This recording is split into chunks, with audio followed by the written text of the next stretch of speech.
இன்னைக்கு நம்ம பார்க்க போற படம் பிளடி பெக்கர். வாங்க நம்ம சீக்கிரமா படத்துக்குள்ள போயிடலாம். படத்தோட ஆரம்பத்துல ஒரு பெரிய அரண்மனையை காட்டுறாங்க. அதுல இருக்கிற குட்டி பையன் சித்தார்த்து அவங்க அப்பாவுக்கு அழுதுகிட்டே கால் பண்ணி, அப்பா நான் இங்க இருக்கிற 4 பசங்களுக்கு பிடிக்கல போலப்பா, என்ன ரொம்பவே கொடுமை பண்றாங்க. நைட்டு பாத்ரூம் போனா கதவு சாத்தி வச்சு திறக்காம கொடுமை பண்றாங்க. அப்புறம் சாப்பிடுற சாப்பாட்டுல எச்சி துப்பி வச்சு சாப்பிட்டதுக்கு அப்புறமா அதை சொல்லி காமிச்சு சிரிக்கிறாங்க. என்ன நீ கூட்டிட்டு போப்பா அப்படின்னு சொல்றான். அதை கேட்ட அவங்க அப்பாவும் இதெல்லாம் உங்க பெரியப்பா கிட்ட சொன்னியப்பா அப்படின்னு கேட்க, அதுக்கு சித்தார்த்தம் நான் சொன்னப்பா, பெரியப்பா அவங்க 4 பேத்தையுமே அடி விழுத்துட்டாரு, அதனால அந்த பசங்க என் மேல கோவத்துல இருப்பாங்கப்பா, ஏதாவது பண்ணிடுவாங்க அப்படின்னு பயமா இருக்குப்பா, நீ கூட்டிட்டு போ அப்படின்னு சொல்லி பயங்கரமா அழுவ. இதை கிட்ட அப்பாவும் சரி நான் நாளைக்கு வரேன், நீ அழுவாம இருப்பா அப்படின்னு சொல்லி சமாதானப்படுத்துறாரு. அப்படி கொஞ்ச நேரம் கழிச்சு சித்தார்த்த பார்க்க அந்த அரண்மனையோட அந்த 4 பசங்களும் கேக்கோட ஹாப்பி பர்த்டே சித்தார்த் அப்படின்னு நடந்த எல்லா தப்புக்கும் சாரிடா அப்படின்னு சொல்ல, சித்தார்த்தம் அவங்க கூட கேக்லாம் விட்டு செலிப்ரேட் பண்றான். அப்படியே அந்த 4 பசங்களும் சித்தார்த்துக்கு சர்ப்ரைஸ் தரேன் அப்படின்னு கூட்டிட்டு போய் எங்க வீட்டுக்கு எங்களையே எங்க அப்பா கிட்ட மாட்டி விடுறியா அப்படின்னு சொல்லி அடி நடிச்சு ஒரு கட்டத்துல கொன்னே போட்டுறாங்க. அப்படியே கட் பண்ணி கொஞ்சம் வருஷம் கழிச்சு காட்டுறாங்க.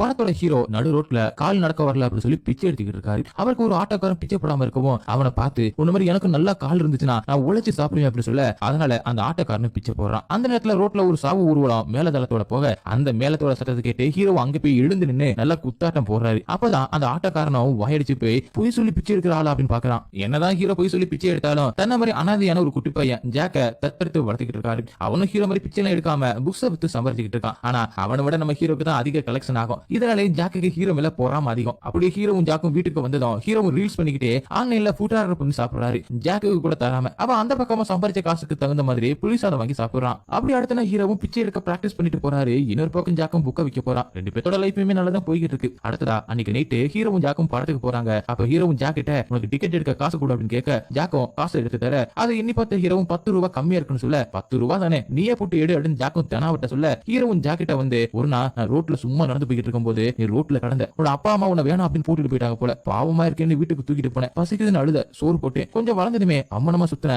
அசிங்கமா இருக்குன்னு அழுத, துணிவாக்கி போட்டேன், இன்னும் வளர்ந்ததுக்கு அப்புறம் என் வயசு பசங்க ஸ்கூலுக்கு போறாங்க அப்படின்னு அழுத, ஸ்கூல்லயுமே சேர்த்து விட்டேன், இன்னைக்கு படிச்ச திமிர்ல 10 ரூபாய் தானே நீயே போட்டு எடுன்னு சொல்ற அப்படின்னு சொல்ல, இதை கேட்ட ஜாக்கும் 10 ரூபாய்க்கு ஏன் இவ்வளவு பேசுற, வேணும்னா கடனை கூட அப்படின்னு சொல்ல, நான் கடன் வாங்குறதும் இல்ல கடன் கொடுக்கறதும் இல்ல அப்படின்னு ஹீரோ சொல்ல, பிச்சை எடுக்கிறது மட்டும் சரி அப்படின்னு ஜாக்கும் கோவமா கேட்கிறான். அவனை வெளியிலே விட்டுட்டு ஹீரோ மட்டும் படம் பார்க்க போயிடுறாரு. வெளியில உட்காந்துக்கிட்டு இருந்த ஜாக்கும் வெளியில ஊட்டி இருந்த சாமி பட போஸ்டர்ல இருக்கிற அந்த சாமியை பார்த்து புது சொல்லி பிச்சை எடுத்து ஆன்லைன்ல ஃபுட் ஆர்டர் பண்ணி சாப்பிடுற இவனை ஏதாவது தண்டியும் சாமி அப்படின்னு வேண்டிக்கிட்டு இருக்கான். அங்கே கட் பண்ணி ஹீரோட சின்ன வயசுல அவர் கூட பிச்சை எடுக்கிற ஹீரோன் கனி டெய்லியும் பிச்சை எடுத்துட்டு ஊருக்கு ஒதுக்குப்புறமா இருக்கிற அரண்மனையை பாக்குறத வழக்கமா வச்சுக்கிட்டு இருக்காங்க. அதை பத்தி ஹீரோவும் டெய்லி இதையே பாக்குறியே உனக்கு அவ்வளவு பிடிச்சிருக்கா அந்த வீடு அப்படின்னு கேட்க, ஆமா பயங்கரமா இருக்கு, இந்த மாதிரி வீட்டுல போய் வாழணும் அப்படின்னு ஆசையா இருக்கு அப்படின்னு ஹீரோன் சொல்ல, இன்னும் எத்தனை பிச்சை எடுத்து இந்த வீட்டை வாங்கலாம் அப்படின்னு ஹீரோவும் கவுண்ட் பண்ணா, அதை பார்த்து ஹீரோனும் அப்ப நீ கடைசி வரைக்கும் பிச்சை தான் எடுக்கப்படி அப்படின்னு மண்டையில கொட்டுறாங்க. அது இப்ப ஹீரோக்கு கனவா இருக்கு. அப்படியே அன்னைக்கு ஹீரோக்கு கலெக்ஷன் ஆக சோத்துக்கே வழி இல்லாம இருக்காரு. அதை பார்த்து ஜாக்கும் கடவுள் இருக்காங்க மாதிரி அப்படின்னு சந்தோஷப்பட்டு இருக்கும் போதே ஒரு டாடா ஏஸ்ல வந்தவன் அரண்மனையில ஐயா செத்துட்டாங்க, அன்னதானம் போடுறாங்க, 25 பேருக்கு 24 பேர் கிடைச்சிட்டாங்க, நீ வரியா தரப்படலாம் விருந்திருக்கு அப்படின்னு சொல்ல, ஹீரோவும் ஜாக்குக்கு டாடா காமிச்சிட்டு அந்த வண்டியில ஏறி உட்கார்றாரு. அந்த வண்டி ஹீரோ ஹீரோயின் சின்ன வயசுல பார்த்தா அந்த அரண்மனைக்கு தான் சேருது. வண்டியை விட்டு இறங்குனதும் அந்த அரண்மனையை பார்த்து ஹீரோ வாயடிச்சு போறாரு.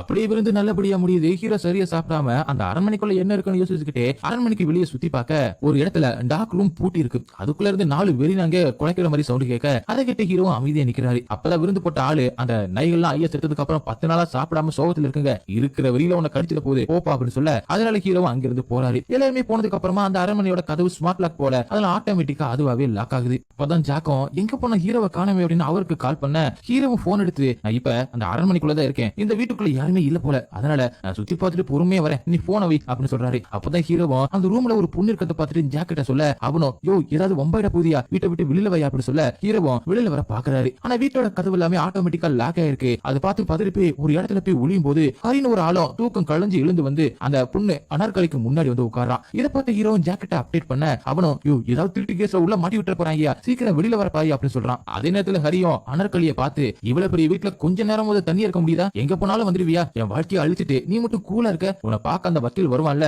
அவனுக்காக தான் காத்துக்கிட்டு இருக்கேன் அப்படின்னு சொல்ல, அதை காதல் கூட வாங்காம அனார்கலி எழுந்து போறான். இது எல்லாத்தையுமே ஹீரோவும் ஜாக்கிட்ட சொல்லிட்டு நான் இருக்கிறத அவங்க பார்க்கவே இல்லை, அதனால ஒரு 2 நாள் இங்க தங்கிட்டு தான் வருவேன் அப்படின்னு சொல்லிட்டு போன வைக்கிறாரு. அப்படி அனார்கலி ஒரு பக்கமா போக ஹரியும் இன்னொரு பக்கமா போக ஹீரோ மட்டும் அந்த அரண்மனையை சுத்தி பார்த்துக்கிட்டு அங்க இருக்கிறத சாப்பிட்டுக்கிட்டு கடைசியா பாத்டப்ல குளிச்சுட்டு பெட்ல படுத்துக்கிட்டு அங்க மணிக்கு ஒரு முறை ரூம் ஸ்ப்ரே பண்ற அந்த ஸ்ப்ரேயரை அங்க அரண்மனை முழுக்கவே வச்சிருக்கிறத பாத்துக்கிட்டு தூங்க ஆரம்பிக்கிறாரு. அங்கே கட் பண்ணி ஹீரோ வளர்ந்ததுக்கு அப்புறமா ஹீரோனை கல்யாணம் பண்ணிக்கிட்டு மூட்டை தூக்கி சம்பாரிச்சுக்கிட்டு அதே பிளாட்ஃபார்ம்ல தங்கி பொழைச்சிக்கிட்டு இருக்காரு. அப்படியே ஒரு நாள் நைட்டு ஹீரோ கிட்ட கஷ்டப்பட்டு உழைச்சா லைஃப் மாறிடுன்னு சொல்லுவாங்க, டெய்லியுமே மூட்டை தூக்கி கஷ்டப்பட்டு இருக்கேன், ஆனா அதே பிளாட்ஃபார்ம்ல தான் இருக்கும். சின்ன வயசுல நீ ஒரு வீட்டை பார்த்து சந்தோஷப்படுவே இல்ல, நானும் விளையாட்டா அந்த வீட்டை உனக்கு வாங்கி தெரியாது சத்தியம் பண்ணேன், ஆனா அந்த சத்தியம் உனக்கு ஞாபகம் இருக்கா இல்லையான்னு எனக்கு தெரியல, ஆனா ஆனா என்னைக்குமே அந்த சத்தியத்தை என்னால நிறைவேற்ற முடியாது போல, அதனால என்ன மன்னிச்சிடு அப்படின்னு சொல்லி அழுவ, அதுக்கு ஹீரோயினோ நீ எதுக்கு ஃபீல் பண்ணாத, அதிர்ஷ்டம் ஒரு நாள் உன் கூறிய பிச்சுக்கிட்டு குட்டும் அப்படின்னு சொல்லிட்டு இருக்கும்போது ஒரு பிளாக் கலர் காரு கண்ட்ரோல் இழந்து ஹீரோல வேகமா மோத அந்த ஆக்சிடென்ட்ல அவங்க செத்து போறாங்க. அதை நினைச்சுக்கிட்டே அர்த்தராத்திரியில ஹீரோவும் எழுந்து உட்காந்துக்கிட்டு இருக்கும்போது அனார்கலியோட ரூம்ல ஏதோ ஒரு சத்தம் கேட்கவும் ஹீரோவும் அங்க போய் டோர் லாக்கோட அந்த ஓட்ட வழிய பார்க்க அவளும் செத்து போன ஹரிய துண்டு துண்டா வெட்ட போக அதை பார்த்து ஹீரோவும் அதிர்ச்சி ஆகிட்டு இருக்கும்போது அங்கே வந்து ஹரியும் யாரா இவன் நேத்து செத்தவன இப்ப பார்த்து அதிர்ச்சி ஆகிறான் அப்படின்னு சொல்ல ஹீரோவும் திரும்பி ஹரிய பார்த்து பயந்து போக உங்க கண்ணுக்கு நான் தெரியறேனா அப்படின்னு ஹரியும் ஷாக்காக வெளியில வந்து அனார்கலியுமே ஹீரோவை பார்த்து யார் நீங்க அப்படின்னு கேட்க ஹீரோ அங்கிருந்து ஓட ஆரம்பிக்கிறாரு. ஒரு கட்டத்துல கால் தடிக்கு கீழே விழுந்து மயங்கிறாரு. அவரை அனார்கலியும் கட்டி போடுறாங்க. இதை ஹரியும் பாக்குறான். ஹரி ஆல்ரெடி செத்து ஆவியா சுத்தறான் போல ஹீரோட கண்ணுக்கு மட்டும் தான் ஹரி தெரியறான். அடுத்து நான் அந்த வக்கீலும் வர அவங்கிட்ட அனார்கலியும் நடந்ததை சொல்ல அவனு ஹீரோவை நல்லா உத்து பார்த்துட்டு இவன் அந்த அன்னதான குரூப்போட வந்தவனா தான் இருக்கணும், வீட்டுக்குள்ள யாரும் இல்ல நினைச்சு இங்க தங்கி இருக்கணும் அப்படின்னு சொல்லி சரி அதெல்லாம் விடு, அந்த ஹரியோட பாடியை டிஸ்போஸ் பண்ணிட்டியான்னு கேட்க அதுக்கு அனார்கலியும் துண்டு துண்டா வெட்டி வச்சிருக்கேன், இன்னும் டிஸ்போஸ் எல்லாம் பண்ணல, நடிக்க ஆள் கிடைச்சாச்சு அப்படின்னு கேட்க தேடிக்கிட்டு தான் இருக்கேன், இன்னும் கிடைக்கல அப்படின்னு அவரும் சொல்ல அனார்கலியும் கடுப்பா இன்னும் ஆள் கிடைக்கலையா, நீ ஹரி அதை கொலை பண்றதுக்கு முன்னாடி யோசிச்சிருக்கணும், இவ்வளவு நான் பிளான் பண்ணதெல்லாம் வீணா போச்சு அப்படின்னு சொல்லிட்டு இருக்கும் போதே ஹீரோவும் அசைய அதை பார்த்து வைக்கல ஒரு கோடையில் எடுத்துட்டு வந்து ஹீரோவை வெட்ட வரான். அப்பதான் ஹீரோவும் ப்ளீஸ் சார் என்னை விட்டுருங்க, நீங்க நடந்ததை நான் யாருக்கிட்டயுமே சொல்ல மாட்டேன் அப்படின்னு கதற. அதை பார்த்து வைக்கிறோம் நீ உயிரோட போகணும்னா ஒரே ஒரு வழிதான் இருக்கு, நான் சொல்ற ஆள் போலயே நீ நடிக்கணும், நடிக்கிறீ அப்படின்னு கேட்க ஹீரோவும் சரின்னு சொல்றாரு. அப்பதான் அந்த வக்கீலம் இந்த வீட்டோட ஓனர் சந்திரபோஸ் ஒரு மகா நடிகன், இவரை விட சிறந்த நடிகன் இங்க இல்ல, இவரும் நடிக்காத கதாபாத்திரங்கள் இல்ல, போஸுக்கு ஒரு பொண்ணு ஒரு பேர் இருக்காங்க, அவருக்கு அப்புறம் அவரோட சொத்தெல்லாம் அவங்களுக்கு தான் நினைச்சிட்டு இருந்தாங்க. ஆனா போஸோட அஃபேர் மூலமா ஒரு பிறந்த பையனை தூக்கிட்டு போய் அனாத ஆசிரமத்துல போட்டுட்டாங்க. போஸ் ஆகும்போது அவரோட அஃபேர்ல பிறந்த அந்த பையனுக்கும் சொத்துல பாதின்னு எழுதி வச்சுட்டு செத்துட்டாரு. இப்ப நீ அந்த பையனாதான் நடிக்க போற, உன் பேர்ல இருக்க சொத்தெல்லாம் அவங்க பேருக்கு எழுதி கொடுக்கணும் அப்படி சொல்ல ஹீரோவும் சரிங்க நீங்க சொல்றதெல்லாம் கேக்குறேன் அப்படி சொல்றாரு. அதனால வக்கீலும் அனார்கலியும் சேர்ந்து ஹீரோவை ரெடி பண்ணி போஸோட பொண்ணுக்கு முன்னாடி போய் நிக்க வைக்க அவங்களும் சில பல டெஸ்ட்லாம் வைக்கிறாங்க. அதுல எல்லாத்துலயுமே பாஸ் ஆகுறாரு ஹீரோ. கடைசியா சைன் போட போகும்போது ஹரியும் அவங்களுக்கு முன்னாடி வந்து நின்னு நான் எப்படி செத்து போனேன்னு தெரியுமா அப்படின்னு சொல்ல அப்படியே ஒரு பிளாஷ்பேக் போறாங்க. போஸோட அஃபேருக்கு பிறந்த அந்த பையன் இருந்த அந்த அனாத ஆசிரமத்துல இருந்து தான் ஹரிய போஸோட பையனா நடிக்கிறதுக்காக 20 லட்சம் ரூபாய் டீல பேசி கூட்டிட்டு வந்திருக்காங்க. அவனும் வீட்டுக்கு அந்த அரண்மனைக்கு வந்து பிராக்டிஸ் பண்ணிட்டு இருக்கும்போது அனார்கலியும் வக்கீல் கிட்ட உண்மையான பையன் கிட்ட பொய்யான பையனா நடிக்க வச்சு டாக்குமெண்ட்ல சைன் வாங்கலாம் அப்படின்னு நீங்க சொல்லும் போது காமெடியா தான் இருந்துச்சு. ஆனா இப்ப நீங்க சொன்னதான் சரின்னு சொல்லிட்டு இருக்க அத ஹரியுமே கேட்டுட்டு ஏண்டா ஏன் சொத்தி எங்கிட்ட இருந்து புடுங்கலாம் அப்படின்னு பாக்குறீங்களா அப்படின்னு கத்திக்கிட்டு அங்கிருந்து ஓட அவனை துரத்தி பிடிச்ச வக்கீலும் கொலை பண்ணிடுறான். இது எல்லாத்தையுமே ஹரியுமே சொல்லிட்டு நான் தான் போஸோட உண்மையான பையன், என்னையவே இந்த வக்கீலும் அனார்கலியும் யோசிக்காம கொண்டுட்டாங்க, இப்ப போஸோட பொண்ணு மந்தாகினி கிட்டையும் பேரா ஆனந்த் கிட்டையும் உண்மையை சொல்லுன்னு சொல்ல ஹீரோவும் அவசரப்பட்டு எல்லா உண்மையை சொல்லி சைன் போடாதீங்க சொல்ல அதுக்கு மந்தாகினியும் வக்கீல பார்த்து நான் சொல்லல இவன் அவசரப்பட்டு எல்லாத்தையுமே சொல்லிடுவானே, அவங்க முன்னாடி இப்படி பண்ணா நம்ம என்னத்த பண்றது அப்படின்னு கோவமா கேட்க மந்தாகினியோட பையனும் ஹீரோவை அடிச்சு இந்த சொத்தை வித்து தான் கடன்லாம் அடைக்கலாம் இருந்தேன், அதுக்குள்ள சொதப்பிட்டி அப்படின்னு சொல்ல அப்பதான் அந்த வக்கீல ஹீரோவை பார்த்து நான் அந்த டெஸ்ட்ல நீ பாஸ் ஆயிடுவா அப்படின்னு நினைச்சேன், ஆனா ஃபெயில் ஆயிட்ட, உங்ககிட்ட நான் ஒரே ஒரு பொய் தான் சொன்னேன், போஸுக்கு ஒரு வாரிசு இல்ல மொத்தம் 4 பேர், ஒவ்வொருத்தரும் ஒவ்வொரு ரகம், அவங்களுக்கு முன்னாடி தான் நீ நடிக்கணும், அவங்க முன்னாடி இப்படி அதிக பிரச்சனை தனமா பண்ண அவ்வளவுதான் அப்படி சொல்லிட்டு போறாரு. போஸோட முத பொண்ணு தான் அந்த மந்தாகினி, அவரோட வாரிசு தான் அனார்கலி ஆனந்தம். இவங்க எல்லாருமே பிளான் பண்ணி சுத்துல ஒரு பெரிய அளவு ஆட்டைய போறதுக்காக தான் ஹீரோவை போஸோட வாரிசை நடிக்க வச்சு சைன் வாங்க போறாங்க.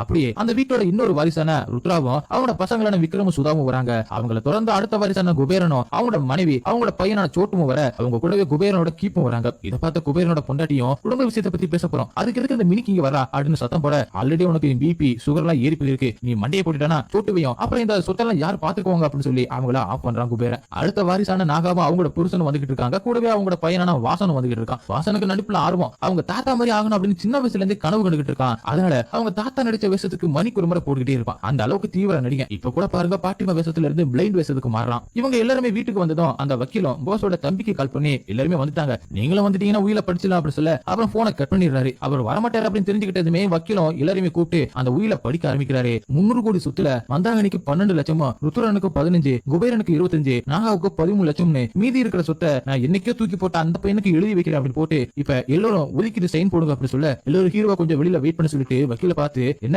வெள்ளாரியா நீ எவனையோ கூட்டிட்டு வந்து அந்த சொத்தை கொடுக்க சொன்னா நாங்க கொடுத்துருவோம் பாக்குறியாருன்னு சண்டை போட அதுக்கு அந்த வக்கீலும் அப்படின்னு நான் சொல்லல உயிரில அப்படிதான் இருக்குன்னு சொல்ல கடுப்பான நாகாவும் ஹீரோட கைகள்லாம் அடிச்சு உடச்சிட்டு இங்க இருந்து அனுப்பி விட்டுறலாம், சொத்துல ஒரு பைசா கூட அவனுக்கு தரக்கூடாது அப்படின்னு சொல்ல அந்த மாதிரி எதுவுமே நடக்காம பாத்துக்கிறதா என்னோட வேலை அப்படின்னு வக்கீல சொல்ல மொத்த சொத்துல இருந்து 1% உனக்கு தரும், எங்களுக்கு சாதகமா இதை முடிச்சுவே அப்படின்னு நாகாவும் சொல்றாங்க. நீங்க நினைக்கிற மாதிரி எதுவுமே பண்ண முடியாது, உயிரில இருக்கிறதா ஃபாலோ பண்ண முடியும், வேணும்னா எனக்கு ஒரு 10% கொடுங்க, நீங்க சொல்ற மாதிரி பண்ணல அப்படின்னு ஒரு டீல பேச அதை கேட்ட ருத்ரனோ நீ சொல்ற மாதிரி நாங்க உனக்கு 10% தரோம், அதுக்கு பதிலா வாரிசுன்னு சொல்லிட்டு உள்ள வந்தவன நீ கொல்லு, அப்பதான் அவன் நாளைக்கு வந்து பிரச்சனை பண்ண மாட்டான் அப்படி சொல்ல வக்கீலும் சரின்னு சொல்லிட்டு வெளியில வந்து அவங்களுக்கு தெரியாத மாதிரியே ஹீரோ கிட்ட நான் உன்னை கொல்ற மாதிரி கொல்றேன், நீ சாகுற மாதிரி சாகு, எல்லா பிளானுமே மாறிடுச்சுன்னு சொல்லி கழுத்தை நிறுக்கிறாரு. ஹீரோவும் கோஆபரேட் பண்றாரு. ஆனா அந்த வக்கீலும் உண்மையாலுமே கழுத்தை நிறுத்தி ஹீரோவை சாகடிக்க பார்க்க பக்கத்துல இருந்து பூச்செடி எடுத்து ஹீரோவும் வக்கீலோட மண்டியில போயிட்டு அங்கிருந்து தப்பிச்சு ஓடுறாரு. போஸோட வாரிசுங்களும் வக்கீல் கிட்ட சீக்கிரமா ஹீரோவை கொல்லுன்னு சொல்ல இன்னும் 5% எக்ஸ்ட்ரா கொடுங்க, இதுல ரிஸ்க் அதிகம், நான் உனக்கு கொல்ல போறேன் அப்படின்னு அவனுக்கு தெரிஞ்சு போச்சு, ஒருவேளை என்ன அவன் கொலை பண்ணிட்டானா என்ன பண்றது, அதனால 15% கொடுங்க அப்படின்னு சொல்ல, சரி தரம் கொள்ளு அப்படின்னு போஸோட வாரிசுங்க சொல்ல, அந்த நேரம் பார்த்து பிளைண்டா நினைச்சுக்கிட்டு இருந்த வாசனம் அந்த 15% என்கிட்ட கொடுங்க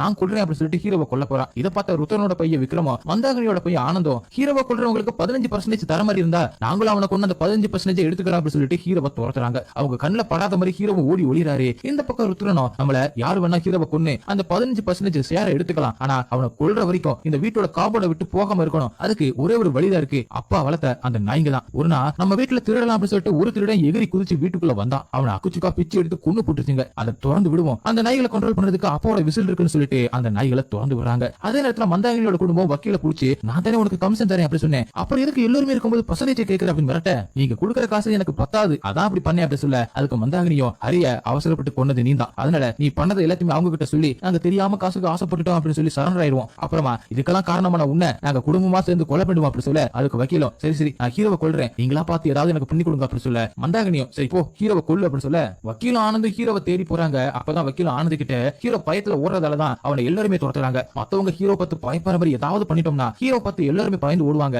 நாம மட்டும் ஹீரோவை கொலை பண்ணிடலாம் அப்படி சொல்ல, சரி என்ன பண்ணலாம் அப்படின்னு ஆனந்தும் கேட்க, பக்கத்துல வர சொல்லி ஆனந்த கொலை பண்ணிட்டு பக்கத்துல இருக்கிற ஜன்னல் துணிகளை உளிய வச்சுட்டு போறான். அப்படியே ஜாக்கு ஹீரோக்கு கால் பண்ணி பாக்குறான், ஆனா ஹீரோ போனை எடுக்கவே இல்ல. இப்ப ஹீரோவும் யார் கண்ணுமே படாம தப்பிச்சு போக நினைக்கிறாரு, ஆனா ருத்ரனோட பொண்ணு சுதாவோட கண்ணுல பட்டுறாரு. சுதாவும் ஹீரோ கிட்ட நீ வெளியில இருக்கிறவங்க கண்ணுல பட்டா அவங்க உன்னை கொன்னுடுவாங்க அப்படி சொல்ல, நான் உண்மையான பையன் இல்லைங்க, உண்மையான பையன் அவங்க கொன்னுட்டாங்க, எல்லார்கிட்டயுமே உண்மை சொல்லி என்ன காப்பாத்துங்க அப்படி சொல்ல, அதுக்கு சுதாவும் எங்க தாத்தா ஆசைப்பட்டது ஒரே ஒரு விஷயம் தான், இப்ப அதுவும் நடக்கல, நீங்க போன் எல்லாத்தையுமே வாங்கி வச்சுட்டாங்க, யாரையுமே கம்யூனிகேட்லாம் பண்ண முடியாது, நீ சொல்ற உண்மை எல்லார்கிட்டயும் சொன்னாலும் ஒன்னும் ஆக போறதும் இல்ல, இங்க நடக்கிற எல்லாத்தையுமே நீ பாத்துட்ட, அதனால உன்னை கொல்லாம விட மாட்டாங்க, அப்படி எங்க இருந்து நீ தப்பிச்சு போனாலும் வெளியில காவலுக்கு இருக்கிற அந்த நாய்ங்க உன்னை கொதையை எடுத்துரும், என்னால வேணும்னா ஒண்ணுதான் பண்ண முடியும் அப்படின்னு சொல்லிட்டு ஹீரோட காயத்துக்கு மருந்து போட்டுக்கிட்டே எங்க தாத்தா என்கிட்ட லைஃப்ல நம்ம பண்ற கர்மாவுக்கு பதில் சொல்லி ஆகணும் அப்படின்னு அடிக்கடி சொல்லுவாரு. இன்னைக்குதான் புரியுது அதோட அர்த்தம் என்னன்னு, இப்பதான் புரியுது நான் நல்லவெல்லாம் கிடையாது, நானும் ரொம்ப பெரிய தப்பு பண்ணிருக்கேன், அதை நினைச்சு நான் இன்னும் ஃபீல் பண்ணிட்டு இருக்கேன், இன்னைக்கு நீங்க மாட்டிக்கிறதுக்கு என்னைக்கே பண்ண பாவம் தான் காரணம், அதான் இப்ப கர்மாவுக்கு பதில் சொல்லிட்டு இருக்க, அது என்னன்னு யோசிச்சு பாரு அப்படின்னு சுதாவும் சொல்ல, அப்பதான் ஹீரோவும் 4 வயசுலயே இந்த அப்பா அம்மா இறந்து போயிட்டாங்க, சோத்துக்கு வழி இல்லாம தான் நான் பிச்சை எடுக்க ஆரம்பிச்சேன், ஒரு நாள் சிக்னல்ல பிச்சை எடுத்துக்கிட்டு இருக்கும்போது தான் கனியை பார்த்தேன், நானும் அவரும் சேர்ந்து தான் பிச்சை எடுத்தோம், அப்புறமா விவரம் தெரிஞ்சதுக்கு அப்புறமா வேலைக்கு போக ஆரம்பிச்சோம், எங்க காதலும் வளர்ந்துச்சு, நாங்க 2 பேரும் கல்யாணம் பண்ணிக்கிட்டோம், எங்களுக்கு அழகான ஒரு பையனும் பிறந்தான், ஒரு நாள் கனி செத்து போயிட்டா,